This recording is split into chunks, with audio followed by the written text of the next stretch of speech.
step.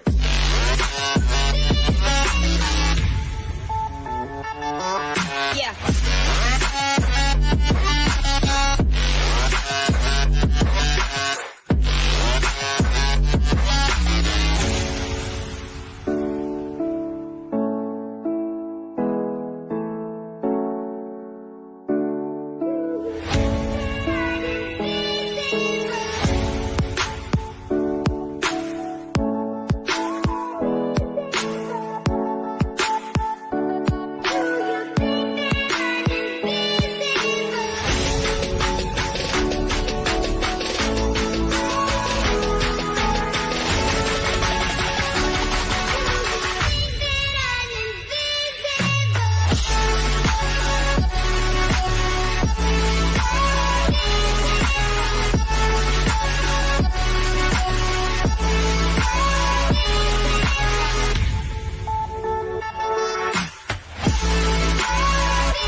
Good afternoon, everyone. Welcome to our webinar, The Importance of Particle Size and Pellet Quality on Animal Performance. This webinar is brought to you by Wisenetics. I am Dr. Elizabeth Bobeck, and I'll be your host today. We are pleased to have a great expert on the subject, Dr. Wilmer Pacheco, who is the Extension Specialist and Associate Professor at Auburn University. First of all, I would like to thank you, and I would like to begin by thanking you for being our guest here today. Dr. Wilmer Pacheco, your presence is very special, and the wealth of knowledge you'll share today will be so valuable to everyone turning in, I'm very sure. Thank you again so much for coming. I would also like to welcome everyone participating in this webinar today. Thank you all for taking the time to learn with us about this relevant subject. I know you all will have questions during the presentation, and I'd like to encourage you to write them down in the chat as they come to your mind. We will answer questions at the end of the presentation. Feel free to join in and participate. I'd like to tell you a little bit about Dr. Wilmer Pacheco. He obtained his bachelor's degree in food science and technology at the Pan American School of Agriculture in Honduras. Shortly after, he moved to North Carolina, where he joined a feed mill manager training program at Murphy Brown LLC and became the night shift supervisor. He was responsible for overseeing the production of approximately 10,000 tons of pelleted feed per week. He went on to earn a scholarship in the poultry department at North Carolina State University, where he earned his master's degree in poultry science and his doctorate in physiology and nutrition. In 2014, he joined the Department of Poultry Science of Auburn University, where he has been working as an associate professor and extension specialist. His research focuses on the interrelationships between feed milling, nutrition, and physiology on poultry performance. Without further ado, let's hear from Dr. Pacheco.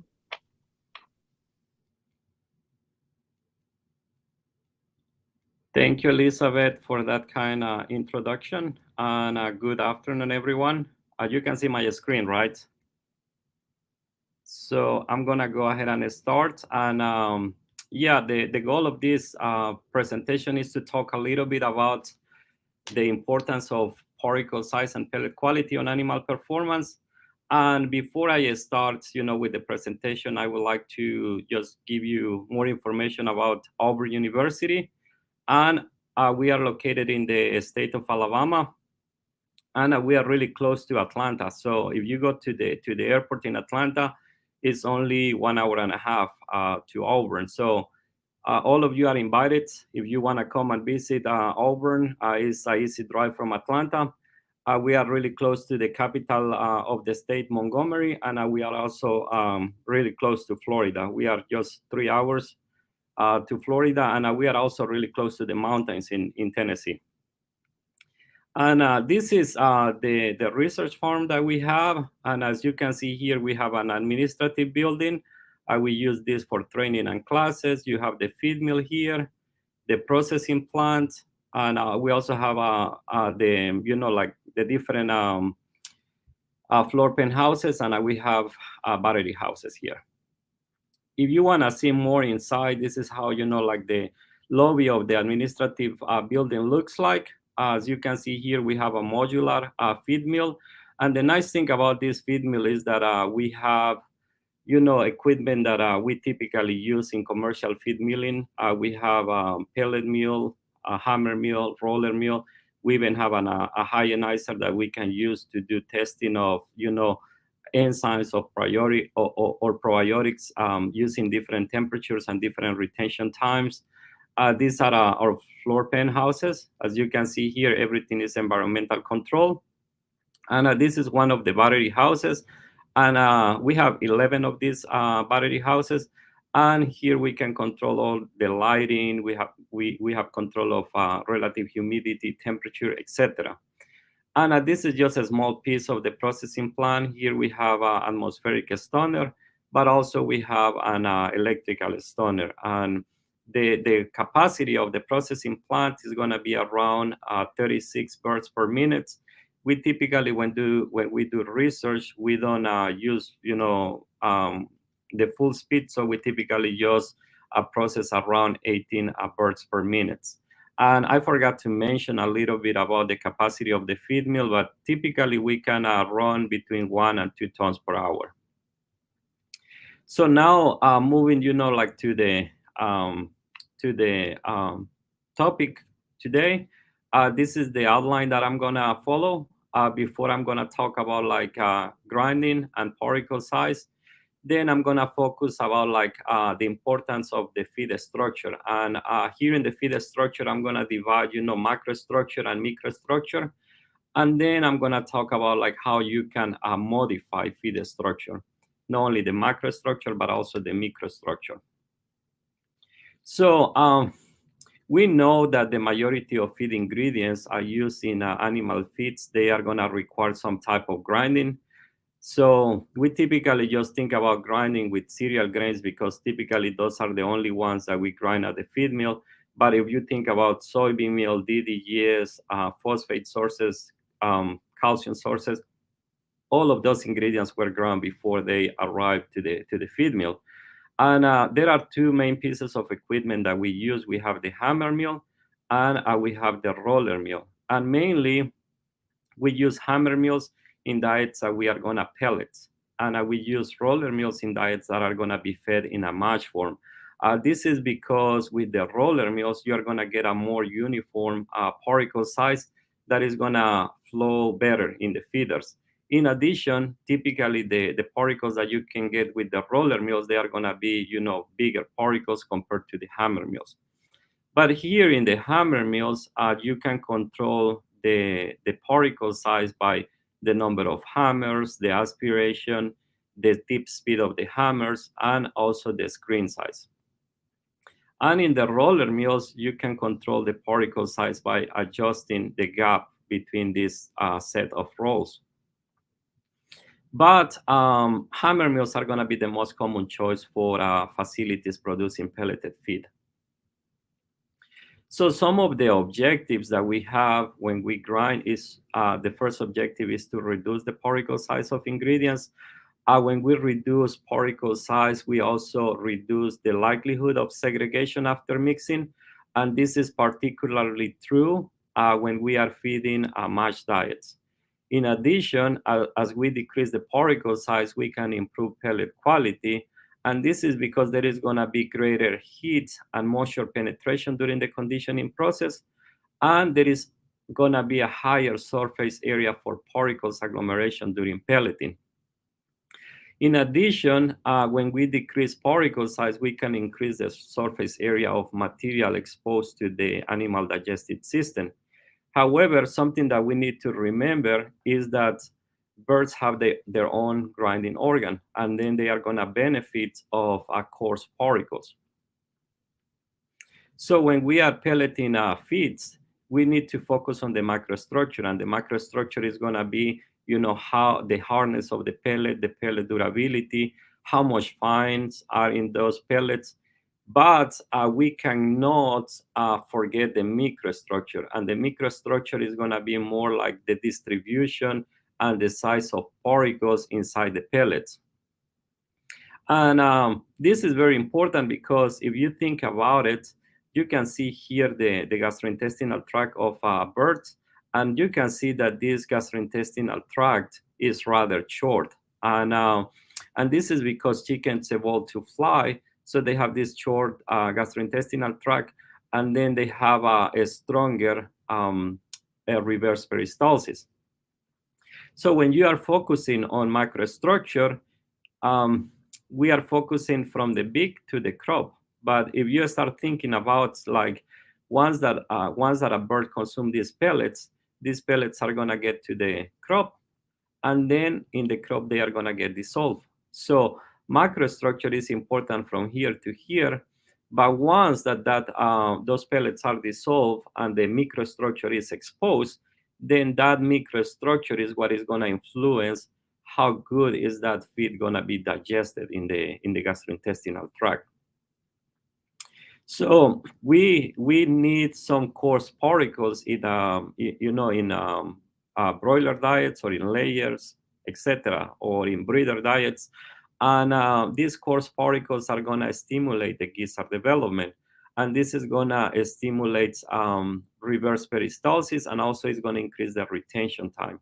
In addition, as we increase the coarse particles in the diets, we will see that there is going to be a lower pH between here in the gizzard, and this can improve the solubility and absorption of minerals. If I ask you how many of you use phytase, I will probably get an answer close to 100% that you use phytase. So when you look, the optimal phytase activity is going to be here in the Proventriculus and in the gizzard.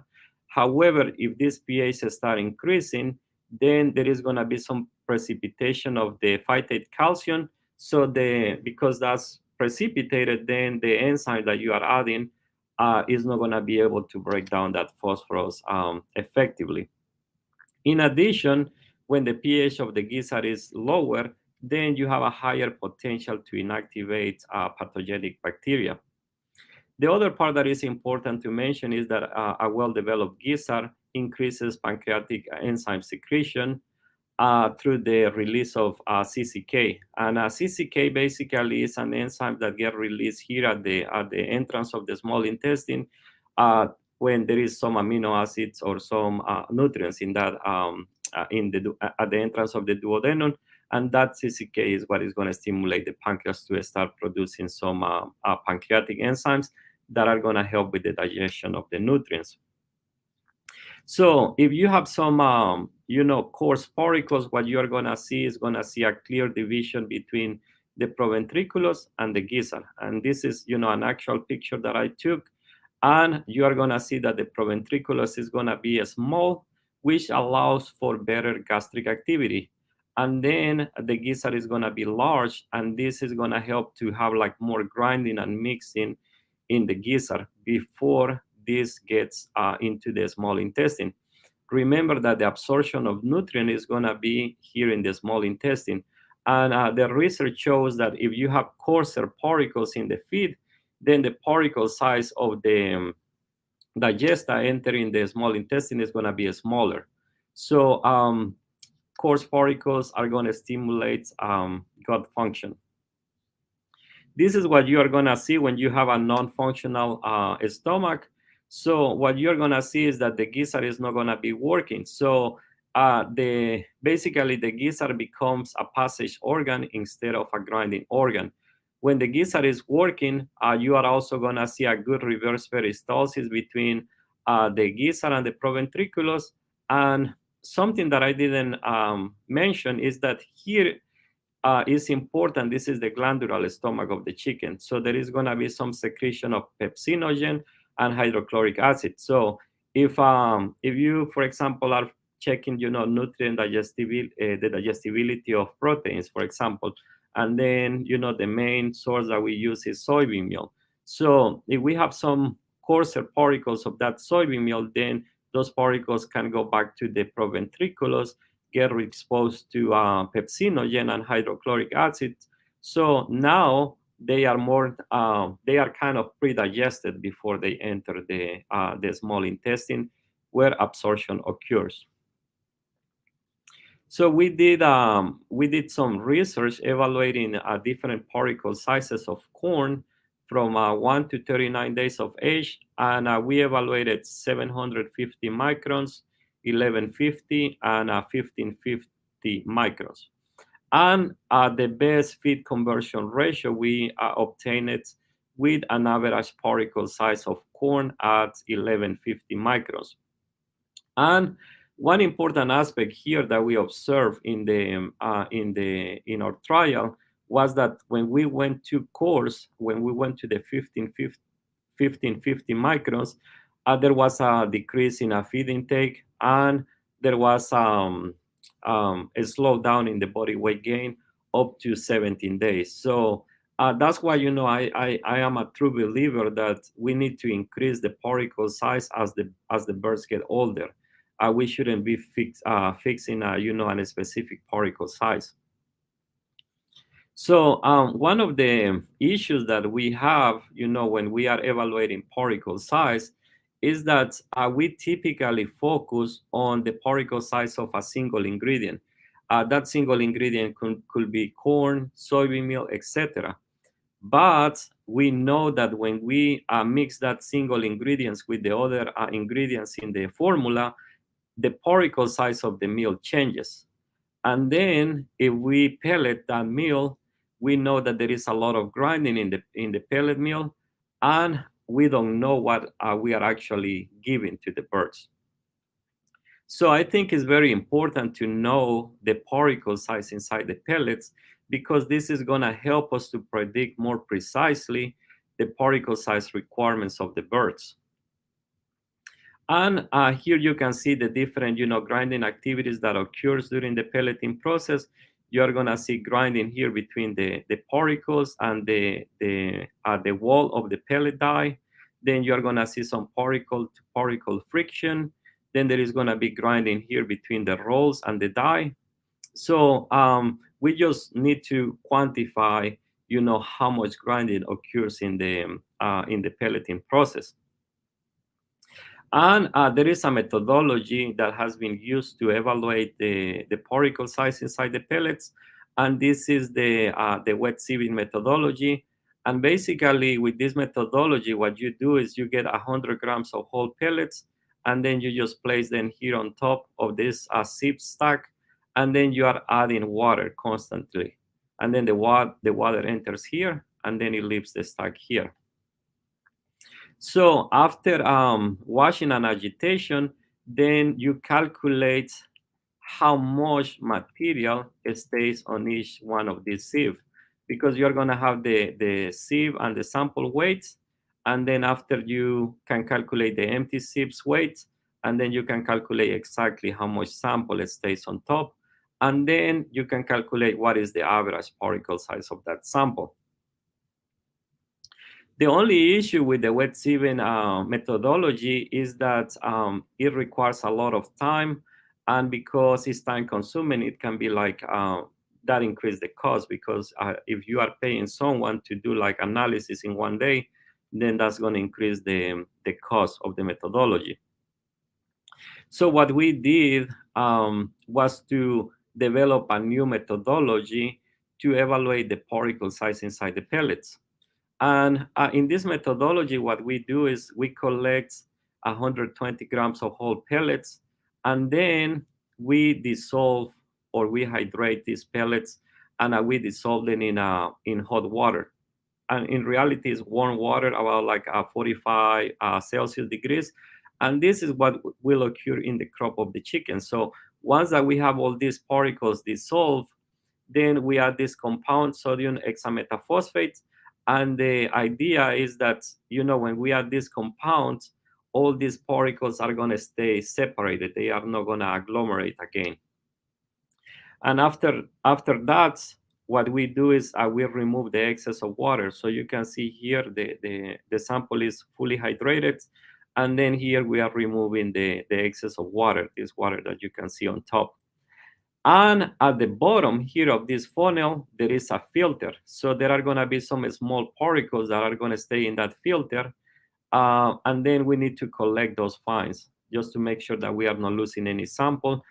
And then after we remove, the excess of water here, we created this acrylic tube. And just to give you an idea, you have the acrylic tube here. There is 40 micron sieves at the bottom, and then 40 micron sieve on top. And then dry air enters the tube, and then it removes all the moisture from the sample, and then the moist air leaves the tube. So basically here, because it's kind of a closed system, the sample stays inside the tube, but then the moisture leaves the tube. And then once that we have like this sample dry, then we can use the standard methodology to analyze the particle size of the sample. And we run it for 10 minutes. And something important to mention here is that you need to use silicon dioxide as a sieving agent. And this is because there is going to be some fat in that sample. But you run it for 10 minutes. And then after 10 minutes, you weight the amount of material in each sieve. So here, as you can see, what we are doing is we are basically using the standard methodology to analyze a particle size. But now these particles are completely separated. So once that we collect, like the amount of sample in each sieve, then we place it on this spreadsheet, and in the spreadsheet, it's going to help us to calculate the average particle size and then the standard deviation. And something that I always try to remind you is that when you are analyzing particle size analysis, you should be using a half height sieve, because these sieves are 1 inch tall. The full height are 2 inches. So if you are using a full height, then you are not going to be able to put the 13 sieves that you need here on the stack. So if you are using the full height, you need to change it to the half height in order to have a better representation of the particle size of your ingredients and your mixed feed. So this is, like how the particle size distribution looks like. So this one, and I'm just only showing you one of our treatments. So I'm showing you the treatment that had like that the corn had an average particle size of 855, and when you look the particle size of the meal, it's gonna be this one in blue, and then the particle size of the pellets is gonna be this one in orange. So as you can see here, if we analyze the particle size of the mash, the average particle size of the mash was 936 microns. And you can see that 41% of the particles were above this sieve of 1,190 microns. However, when we pellet the feed, that pelleting process creates a lot of grinding. Now, the amount of particles above the sieve 1,190 is only 13.86%. So if we just continue, decreasing the particle size of the corn, and this is gonna decrease the particle size of the mash, then we are not gonna have enough particles inside that pellets to stimulate Giza development and reverse peristalsis. So you can see here, when we analyze the mash, the particle size analysis of the mash was 936. But then when we pellet that mash using a 3 millimeter or 4 millimeter pellet die, then the particle size inside the pellets is around 600 microns. And here you can see a picture of the, the mash, and then this is the microstructure of the pellets. If I show you this sample, I'm pretty sure that you are gonna think that this is a mash sample. You are not gonna know that this used to be a pellet sample that was dissolved using our methodology. So we have done some improvements in the last couple of weeks. We are doing more testing. So one of the testing or one of the improvements that we are doing with the methodology is that now we are using this coil. And basically the idea of this coil is to pre-warm the air before that air enters the acrylic. And basically this is submerged in water. And then we have a water heater where we can control the temperature of the water that we want. And the idea is that if we pre-warm the air before it enters the tube, then that air is going to have a higher water holding capacity. And the results that we are obtaining now is that before we needed 45 minutes to dry the sample, now that we are preheating the air, we can reduce the drying time to 25 minutes. The only thing that that we are seeing too that is important to mention is that you need to run that sample with cold air for around 10 minutes before you start using warm air, because if what we have seen is that when we use warm air from the beginning, we are going to get some agglomeration of the particles inside the tube. And then the next steps, and if you have a feed mill and you are interested in knowing, what is the particle size in the microstructure of the pellets, please send me an email. And our next goal is to collect samples from feed mills in the US and then analyze the particle size after mixing and after pelleting. And the idea is to quantify the degree of grinding that occurs under commercial conditions. Of course, we are going to be looking, other factors that might affect that grinding, like the compression ratio of the die, the diameter of the die, etc. So all that is going to be very useful information for us if you decide to send some samples here to Auburn. So now, some of the considerations that we need to take is that knowing the particle size inside the pellets can help us to predict more precisely the particle size requirements of the animal. And if you don't have, we are still working on this methodology. So we have done some research just looking the particle size of corn, and we have observed really good results if you are just focusing on corn particle size in using 900 to 1,000 microns during the starter period, and around 1,200 during the grower and finisher period. And I don't know, but sometimes, I think I might have some people, from Latin America, in the that are participating in this webinar. And in Latin America, one of the challenges that I see sometimes is like the feed mills, they are integrated, but they also produce some commercial feeds. And then in the commercial side, they are focusing more in the microstructure of the pellets. And then in the integrated, for their own consumption, more focus on the microstructure of the pellets. So some of the recommendations here is that if you are using, if you have a commercial and integrated feed mill, to improve pellet quality, you can use, the only corn that you will use in the broiler diets.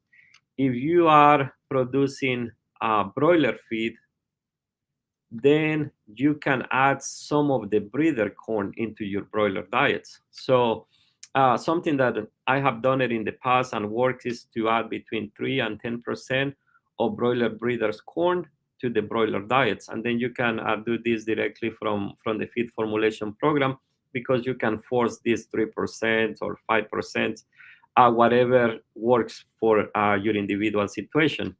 And then you can increase the inclusion of this breeder corn in the broiler diets as the birds get older, but don't remember to monitor the 7 days body weight. And I'm telling you to monitor 7 days body weight because if you just use too much coarse corn in the pre-starter or the starter diets, that can reduce your body weight because if the birds maintain that feed for longer time in the gizzard, then they are not going to consume more feed. So this is a good alternative that you can implement in your facilities. And then also the other thing that you can do is evaluate, what is the gizzard development that you are obtaining. And you can easily do this by doing necropsies at the farm or just paying attention to the size of the gizzard and proventriculus in your processing plants.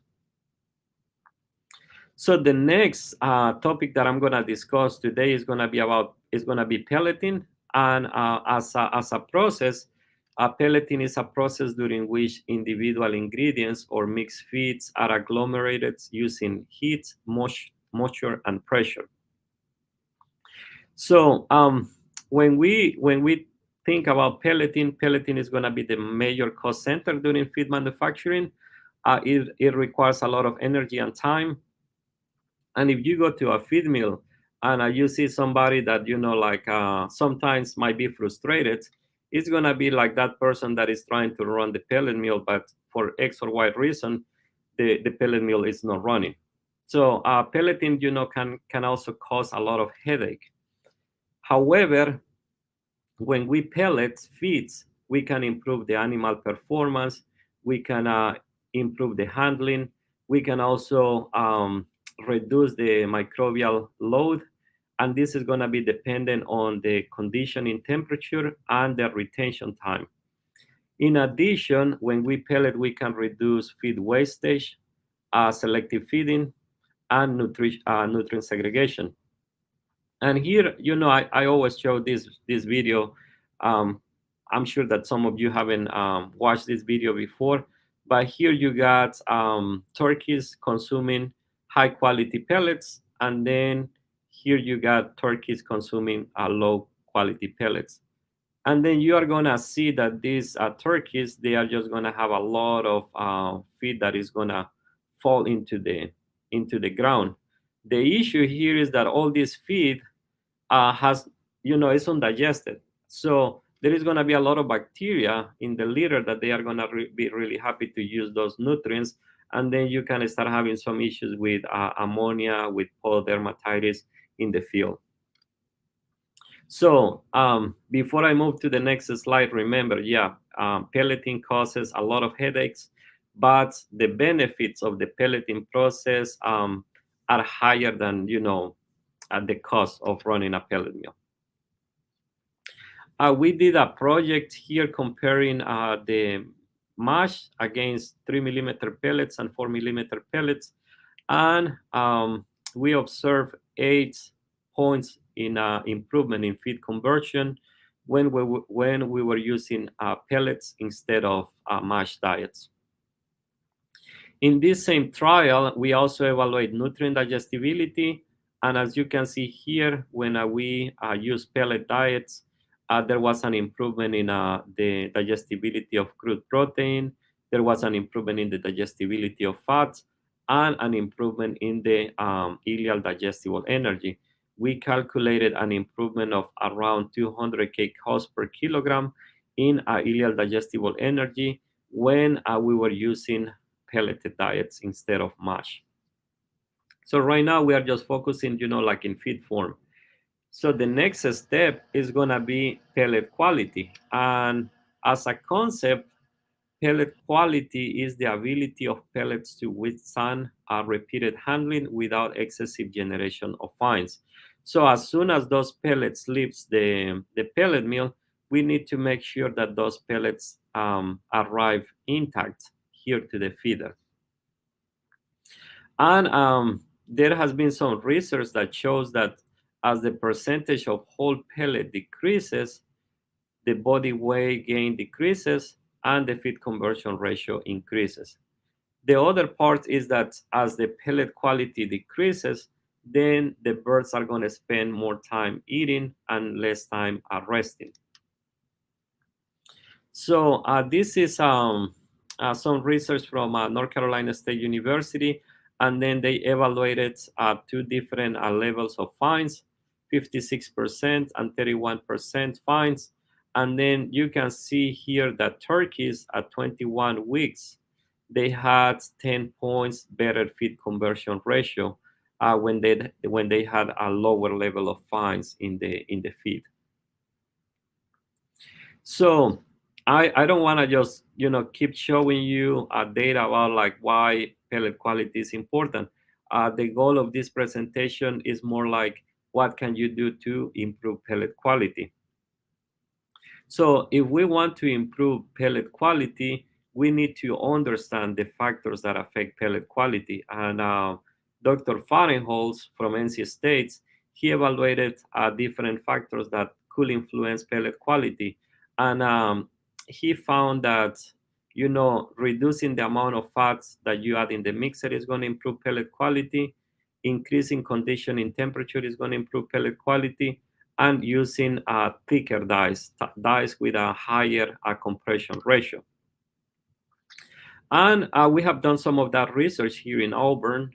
In one of the studies, we evaluated the effect of temperature on pellet quality and the percentage of fines. And as you can see, as the conditioning temperatures increase from 160 to 190, there is a nice improvement in pellet quality. And when we evaluate the level of fines, as we increase conditioning temperature, we reduce the level of fines. So I'm a big believer that when you increase the conditioning temperature, you improve pellet quality, but you just need to be careful and make sure that you don't increase it too much. Like my ceiling at this point is around 88 Celsius degrees, which is more like 190. 88, 190 Fahrenheit degrees. If you just go higher than that, then you might start damaging some, other nutrients like vitamins, or you could also damage enzymes, depending on the type of enzymes that you are using. And this is, related to conditioning too. If possible, you should choose a pellet mill with double conditioner. If you already have a feed mill, you cannot do much about this. But if you are planning to have a new feed mill or get a new pellet mill, the double conditioner, they are just going to give you a higher retention time. And this is some field data that I collected. This formula, like this line and this line were producing the same formula, exactly the same formula. And this pellet mill had a double conditioner. And as you can see here, this double conditioning was giving much, a better pellet quality than a single conditioner. And when you had this double conditioner, there were no differences on PDI, or the production rate didn't affect pellet durability in this when you have a double conditioner. When you have a single conditioner, you could see an improvement in pellet quality as you decrease production rate. So it's just, if you have the possibility to have a pellet mill with a double conditioner, it's going to work better. The other part that I think is important, this is some of the research that we have done here at Auburn University. And the conclusion of this research is that conditioning temperature is more important than retention time when the retention time exceeds 40 seconds. So in this research, because we have a hyonizer here, we increase the retention time from 40 to 120 seconds. And you can see that increasing retention time didn't improve pellet quality. However, when we increase the conditioning temperature from 82 to 88, then you can see an improvement in pellet quality. And I think one of the reasons for this is that, like after 40 seconds, those particles are fully hydrated. So, just keeping them for a longer time don't really affect much, like how those particles agglomerate in the pelleting process. The other part that is important is you need to make sure that you are filling the conditioner, and this is probably like too full. But the idea here is that you want an area of this conditioner to be completely full, because remember that you are applying a steam in one side of that conditioner, and if that conditioner doesn't have a section that is completely full, then that steam is going to travel, and then it's going to start condensating in the other side, and then that can create problems with the pellet mill. The other part that I always pay attention, check the motor load in the pellet mill and make sure that the motor load is constant. Because if you have like high variation in the motor load, that could be an indication that the conditioner is not feeding uniformly that pellet mill. And this is another, other considerations that you need to take. This is field data too. And here is also related with conditioning temperature. You can see 195 and 185. As we decrease the conditioning temperature in this particular feed mill, there was a decrease in pellet quality. And based on what I see in the majority of my research, is like when you decrease or increase conditioning temperature, then you can modify pellet quality. However, one interesting aspect here that you need to look to is that when I decrease conditioning temperature from 195 to 185, now the pellets were drier.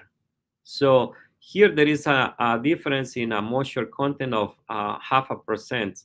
So this means that these pellets are going to have a more concentrated nutrient density. So you also need to make sure that the cooler can remove all the moisture added in the conditioner, because if you are adding more steam in the conditioner and then you are exceeding the cooling capacity, then you might be improving pellet quality in one side, but your pellets might be like with higher moisture. And if you have integrated feed mill, then that's not going to be the best decision to do. Also, after we move from the conditioner, then all that feed is going to enter the pellet die. And here the idea is that you need to choose a pellet die that meets your needs. I always ask the companies, what problems do you have? Do you have a problem with capacity, or you have a problem with quality? And based on that, you can start choosing, even what will be the best die that is going to work for you. Remember that, a higher compression ratio, and this compression ratio is the relationship between the length and the diameter. As you increase this compression ratio, you are going to get better pellet quality, but you are going to have a lower production rate.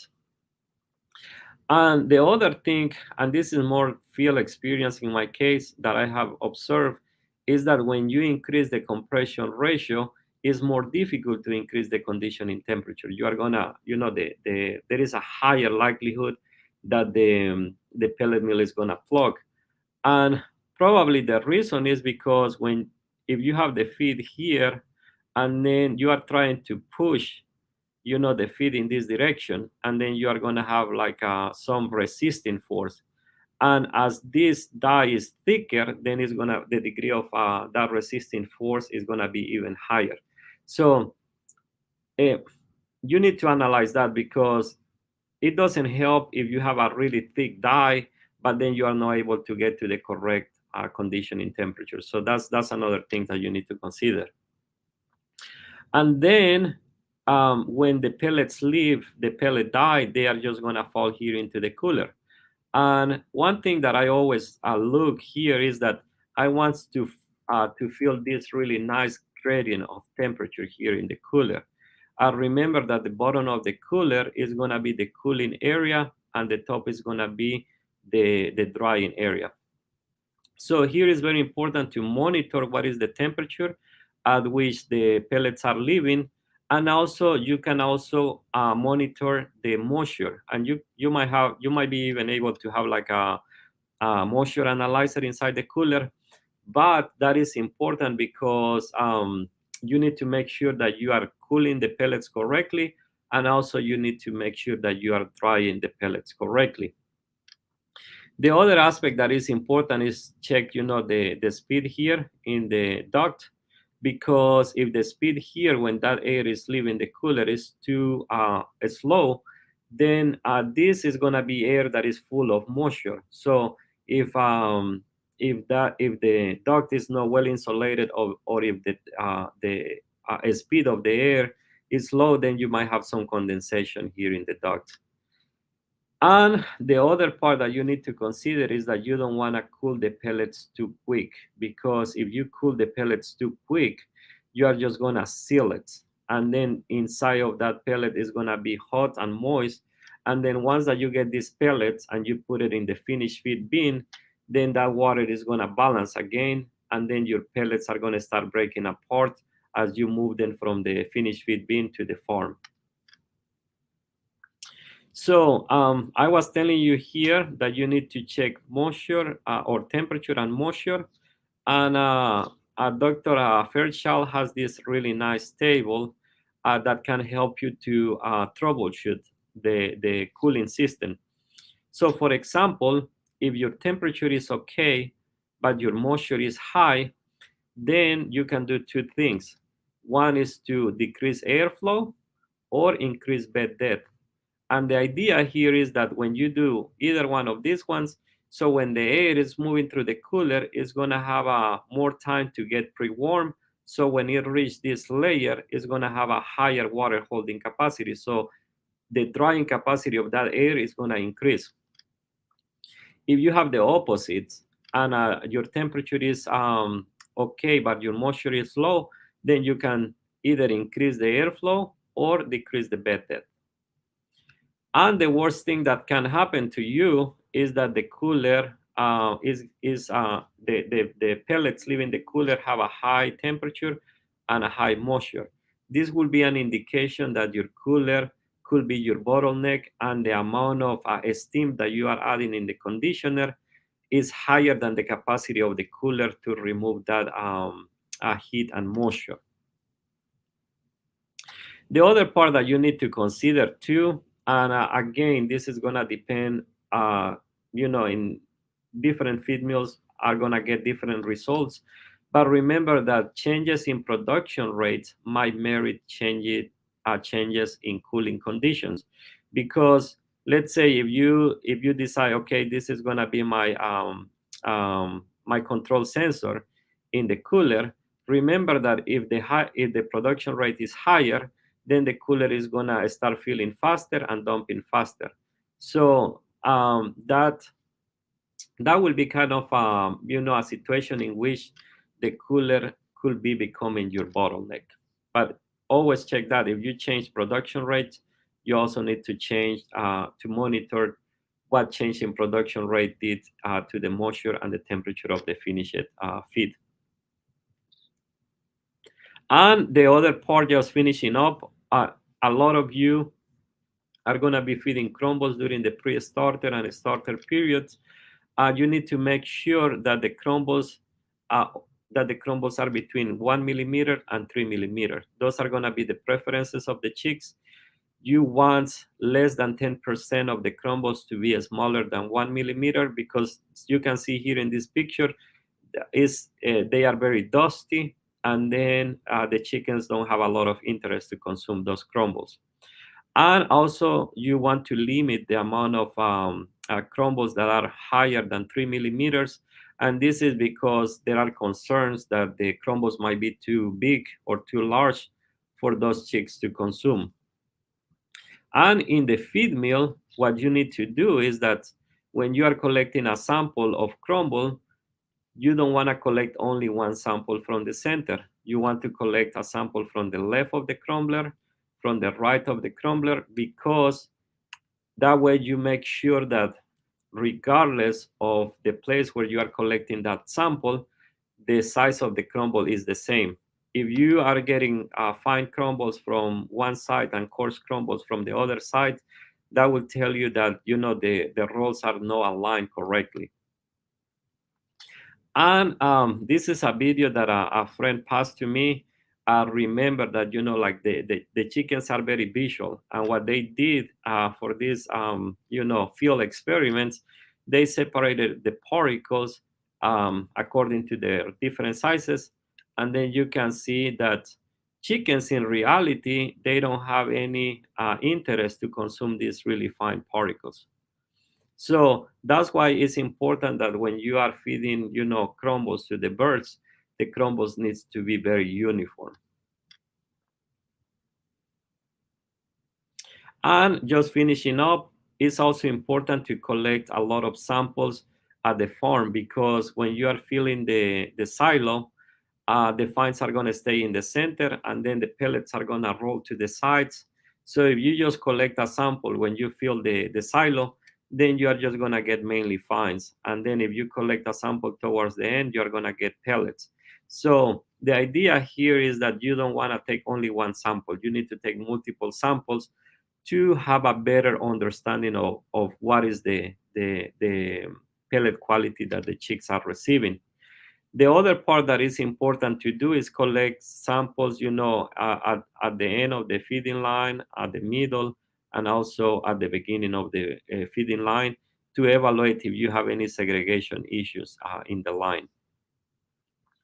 So as a conclusion, the microstructure of the pellets plays an important role on organ development and function.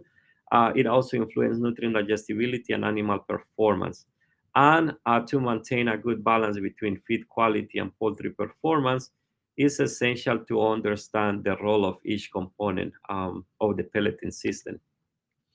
So I'm gonna leave you with a question here, and think about, what is your business? If you are a commercial feed mill, then microstructure is gonna be very important, because when someone goes to the tractor supply and buys, a bag of pelleted feed, that person is expecting to see only whole pellets in that bag. If you are integrated feed mill, microstructure is very important, but you don't want to sacrifice the microstructure. You still want to make sure that there are some coarse particles in that microstructure of the pellets, and then you need to start paying attention to what other factors or what other things can you do in the pellet mills to improve pellet quality without affecting the microstructure. And I really like this message, and I think it applies a lot to everyone who works at the feed mill. If everything seems under control, you are not just going fast enough. And the idea here is that, like if you are a feed mill manager or if you are a feed mill supervisor, you need to go around the feed mill at least 2 or 3 times per day. And we know that there might be challenges, like during the summer, the pelleting area is really hot. And then as soon as you stand up in that area, you start sweating. Or, during the winter outside is really cold. But it is important that we leave the office often, and then we go and see what's going on in the feed mill. That's the only way that we can improve, like the quality of the feed that we are producing. So thank you very much, and I will be happy to answer any questions that you might have.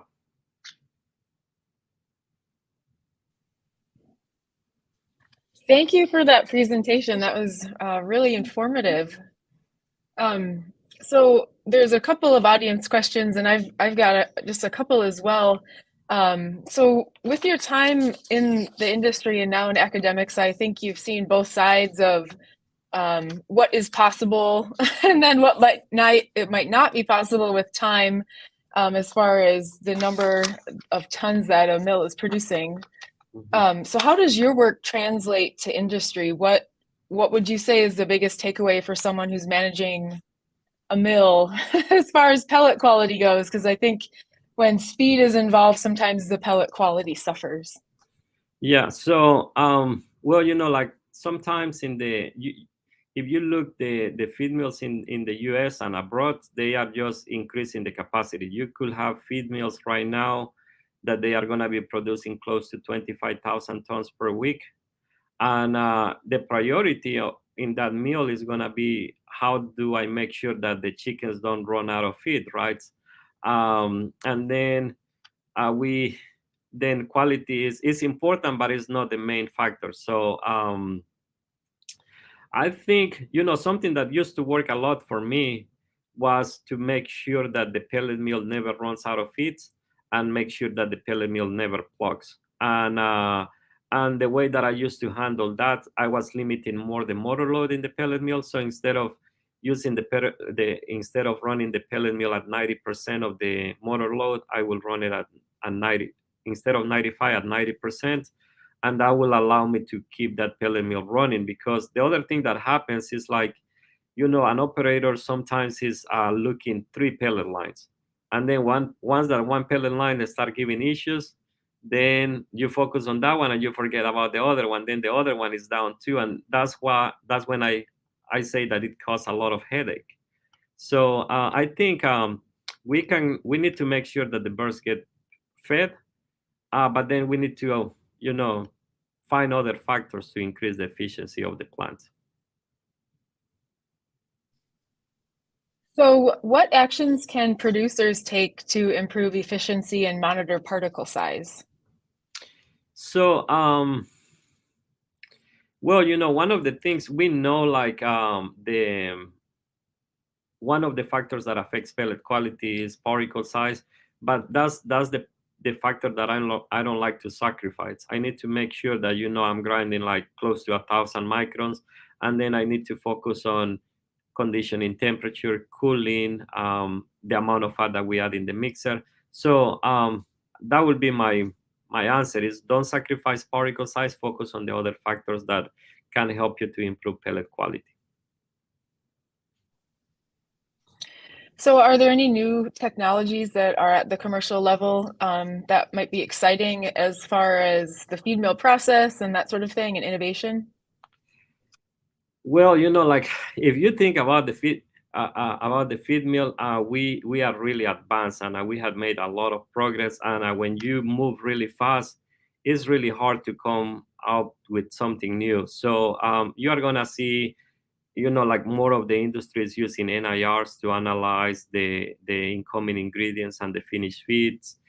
You see more sensors to control inventory. I have seen some feed mills that have like a moisture analyzer in the mixer, so they can analyze the moisture content, and then they can balance the same amount of moisture for all the batches. That appears to improve, the pellet mill process. There is one company that has, a mono roll. I don't know. It's just one roll, so I don't know how much. I'm not familiar, so I don't know how does that affect efficiency. But yeah, it's really hard, and I don't see that, like, next year are we gonna come with something completely new, because since I work in the feed mill in 2006, then the industry had already made a lot of progress. I wonder if the feed mills will just become increasingly specialized, so only, a basic 1 or 2 types of feed are made at a mill. I know that on some of the consumer feeds there's a lot of marketing involved with our mill only makes dog food, our mill only makes horse feed, our mill only makes a specific. So perhaps with the increase in specialization, maybe that could be something that changes as well. I don't know. Yeah. Well, like in the US, let's say if you have a poultry feed mill, that feed mill might be just producing, five phases, and then they might be producing a little bit of breeder feed. And but yeah, they are becoming more specialized, and the goal of this is, remember that if you make less phases or less type of feeds, then you can have long runs, so you don't need to stop the pellet mill and change to another feed. So yeah, that is happening a lot. In the swine side, then you just have more phases. When I was in Smithfield, I had to deal with close to 10 different phases, so it's more difficult. So what do you think overall, what is one of the most effective measures that can improve the particle size and pellet quality for mash and pellet to enhance productivity? Could you repeat the question? So just overall, what would you say is the most effective measure that enhances or improves the particle size and pellet quality? So something that I didn't talk at all in the presentation, but I think is a really good tool that like the new feed mills have is variable frequency drives in the hammer mills. So with the variable frequency drives, what you can do is like you can change the tip speed of the hammers. So as you increase the tip speed, then you are going to be producing a finer ground. And what I see, and I think I'm gonna be like a dreamer right now, but like the way that I see the feed industry in the future is like having like NIR analyzing the particle size at the exit of the grinding equipment, and then depending on that particle size that you are getting, the system telling the BFD if it needs to move faster or slower. So, but it's a nice tool that the feed mills have right now. Is just our feed mill has a BFD, so you can just change the particle size from the computer. So and then you just focus on how you can make sure that you are making good pellets. Yeah, that's really interesting. It seems like being able to monitor in real time is one of the biggest recent improvements. So that's really cool. Yeah. Do you have a favorite feed that you like to grind or make? Is there an age or something that you kind of tend to go towards? Well, like what you are gonna see is that if you, how can I tell you? Like probably the finisher feed is gonna be the easier one because you are just gonna be producing more of it. You don't have to be making a lot of changes. One that I really like because was a big challenge was to make creek feed for piglets, and that was a challenge because it has a lot of sugars in it, and then you had to be very careful controlling the conditioning temperature. But yeah, I don't have any preference. I think all of them run pretty well. You just have to be very careful and manage the system well. Yeah, that's I think I like the stuff that tends to be a little more interesting once I figure out how to fix it. Yeah. Then it's not so fun while you're doing it. Yeah. So is there anything else that you would like to tell the audience before we wrap up today? No, I mean, for me, just thank you, Elizabeth, for the opportunity. Also, thank you to the Poultry Podcast Show and to the participants. I know, like these days, everybody is very busy. So, thank you for taking time out of your busy schedule to listen this webinar. I love these podcasts. I learn a lot and end up using the information when I least expect it. So thank you again for the excellent presentation. You did a great job gathering relevant information, and there was a lot of really good questions that I hope people got their answers and they can go back and improve their own processes. Yeah. On behalf of the Wisenetics team, I'd like to thank everybody for attending and participating in the webinar. Thanks also to the people that are backstage. They always contribute to the dissemination of quality content on farming, and we definitely couldn't do this without them. To wrap it up, I invite you to follow the Poultry Podcast Show. I am a host there as well on whichever platform you listen to your podcasts. In our weekly episode, we bring cutting-edge insights straight from the brightest minds of the global poultry industry right to your ears. The link for the podcast show website is available right in the chat in a second here. Until next time, thank you, everybody, and have a good day. Bye.